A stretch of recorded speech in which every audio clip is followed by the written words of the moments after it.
নমস্কার, আপনারা দেখছেন আধ্যাত্মিক ভারত। ভারত পৃথিবীর শান্তির কথা বলে। আমাদের ঈশ্বর মনে হয় সবার প্রার্থনা শোনে না।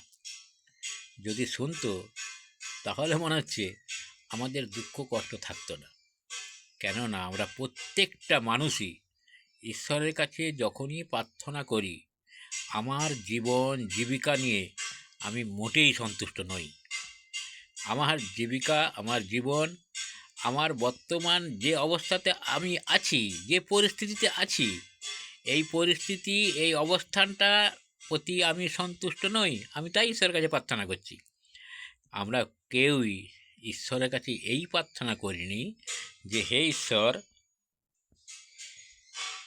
তোমাকে সন্তুষ্ট করার জন্যই আমি তোমার কাছে প্রার্থনা করছি। আমার প্রার্থনা শুনে তুমি সন্তুষ্ট হও। আমি কিসে সন্তুষ্ট হব সেটা বড় কথা নয়, কেন আমার সন্তুষ্টি এইটা আমি তোমার কাছে চাইনি। আমি চাই যে আমার কাজ কর্ম, আমার চলাফেরা, আমার ক্রিয়াকলাপ সমস্ত কিছু যেন তোমাকে সন্তুষ্ট করতে পারে। এই রকম মানসিকতা নিয়ে আমরা কেউ কিন্তু ঈশ্বরের কাছে প্রার্থনা করি না। তাই আমার মনে হয় ঈশ্বর সবার প্রার্থনা এই জন্যই শোনে না। ধন্যবাদ।